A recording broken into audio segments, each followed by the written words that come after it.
Question number 7 says, consider the following demand figures for the 7 most recent periods. Compute a forecast for the next periods using the methods indicated, which are the linear trend, the 3-period moving, and the exponential. Okay, so let's start with the first one. The first one is the linear trend.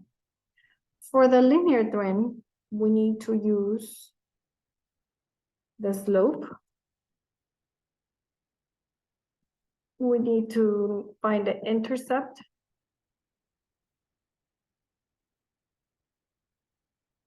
And we're gonna need the errors. So standard errors versus absolute errors, and square errors, deviation, and then the absolute percentage error.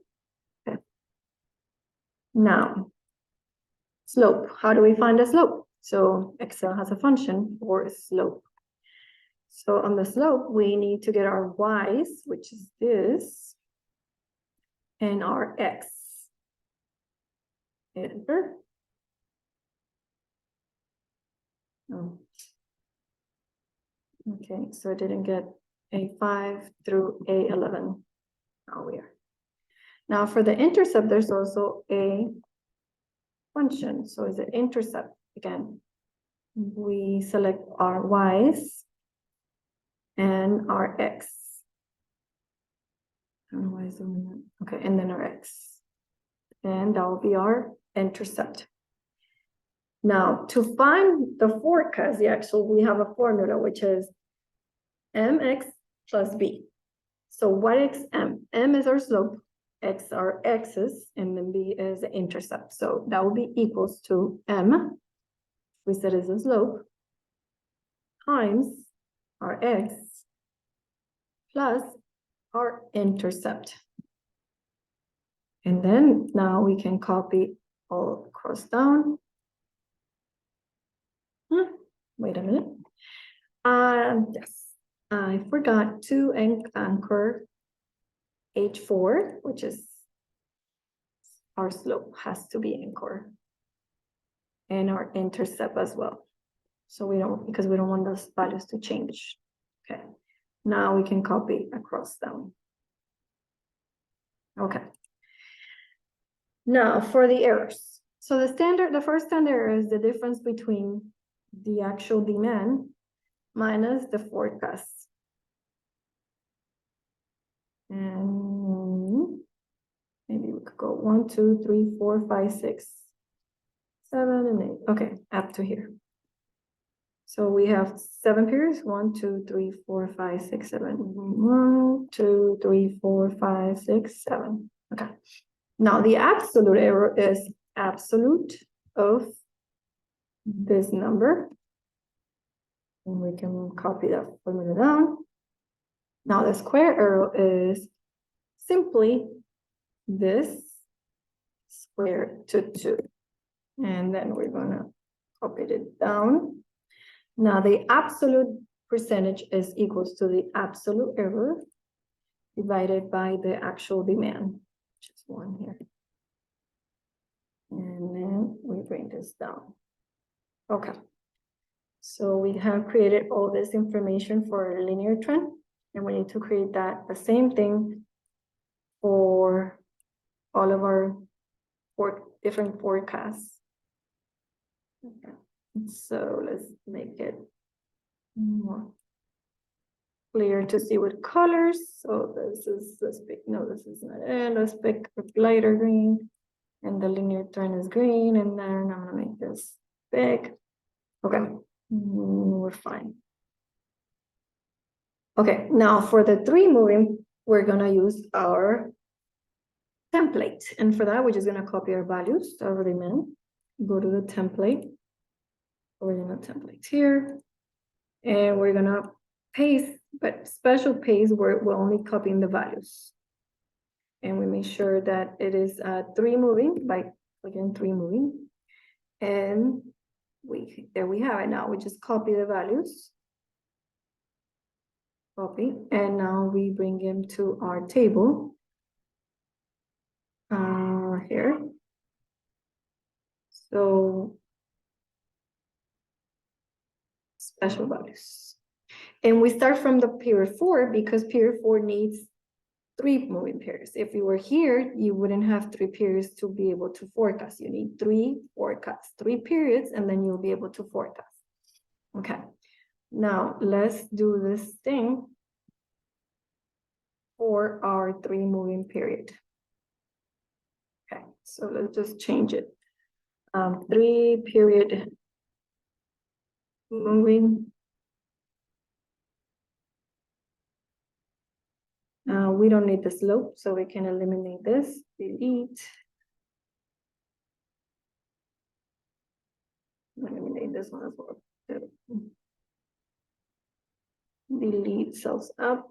Okay, now we have the errors, and this is gonna change it to the color so that it kind of matches what we're doing. Okay, now erase all this.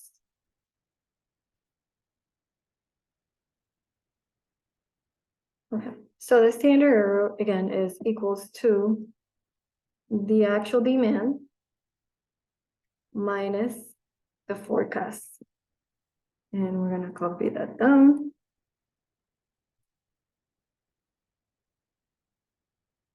Okay, wait, hold on. We should have put it at beginning and period 4. So 1, 2, 3, 4 here. So it's the actual demand minus the forecast here. And then we copy down that here. Okay.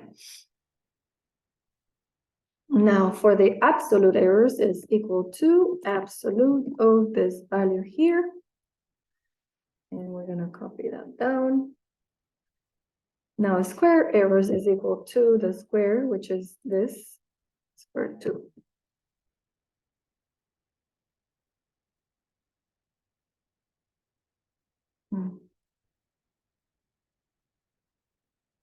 And for the absolute percentage is equals to the absolute error divided by the actual demand, which in this case is 52. Yeah.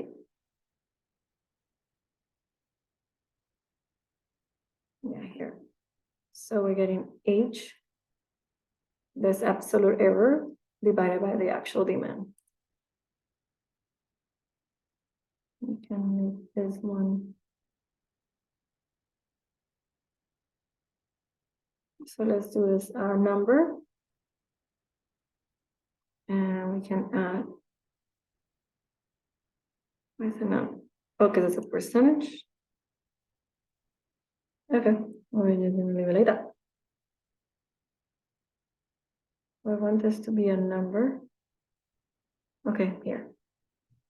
And the same thing here with a number. We're gonna leave 3 and then here. Okay, so that's it. Now for the exponential, we use our template again. So we're gonna copy our values from demand. Go to our template. Exponential. We're gonna paste them, special paste, which is only the values. And it says to use a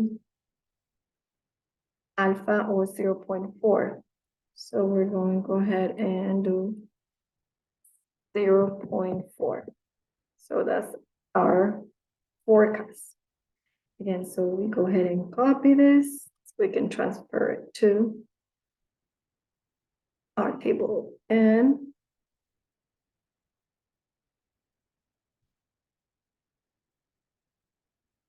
paste values only. Okay.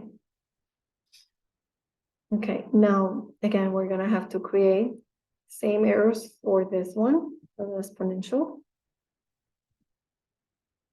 So this is called the exponential smoothing. And let's make that another green.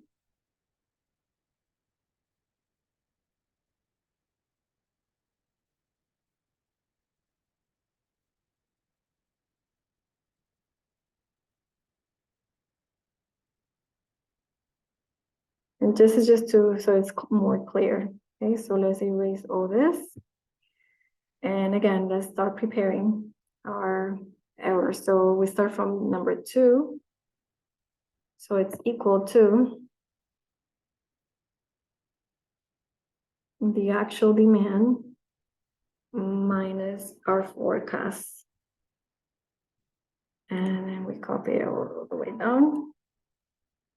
Absolute error is equal to abs of this.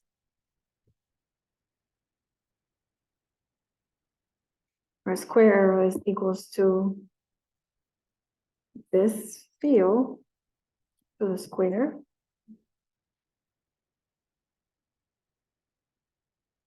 And our absolute percentage, it's equals to the absolute error divided by the actual demand.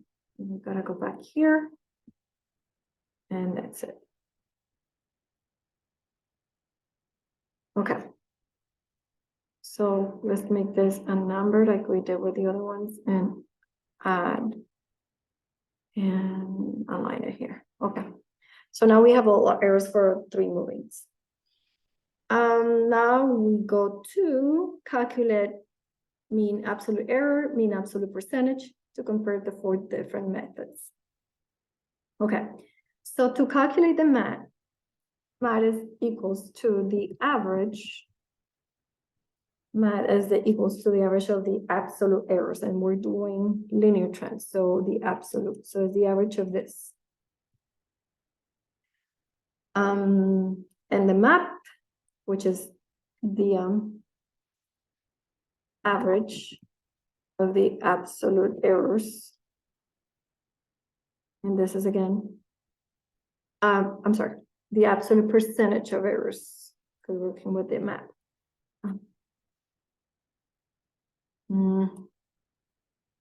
And that's it. Now let's do 3 moving period.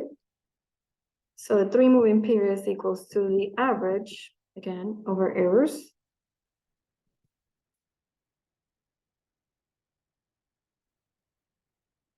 Or absolute errors, and this is just to make sure that we don't get any negatives. And our MAPE, it will be equal to the average of our absolute percentage errors. Now our exponential, we do the same thing. So equals to the average of our absolute errors. And our mean MAPE is the equals to the average of our absolute percentage errors. Okay. Now, which of the 4 methods is better using the MAPE as the criteria? So we're gonna just look at MAPE, this. So how do we find the best? The best is always the lowest. So the lowest in this case is the linear trend because it's the lowest. Okay. Now, we need to create a line graph that shows the original data and the forecasting results obtained from the different forecast methods about the same graph.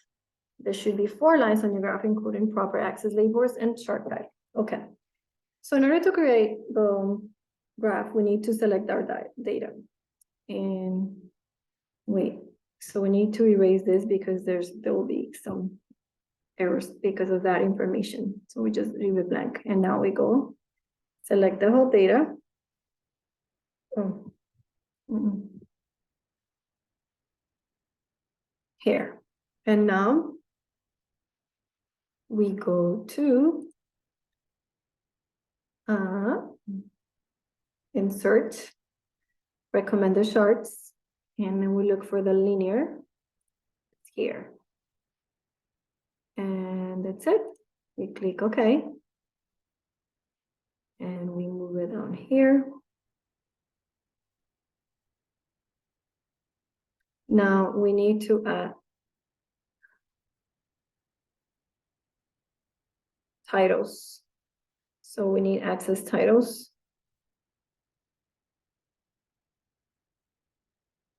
And so this axis, the X are the periods.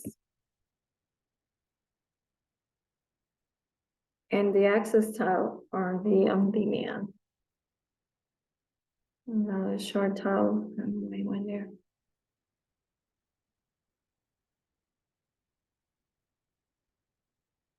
To the right, let's move it to the right, and then I need to get this chart tile out of the way here.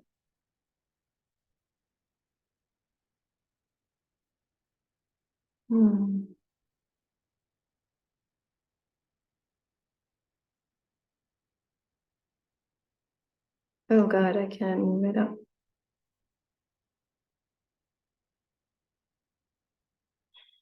And this is a forecast.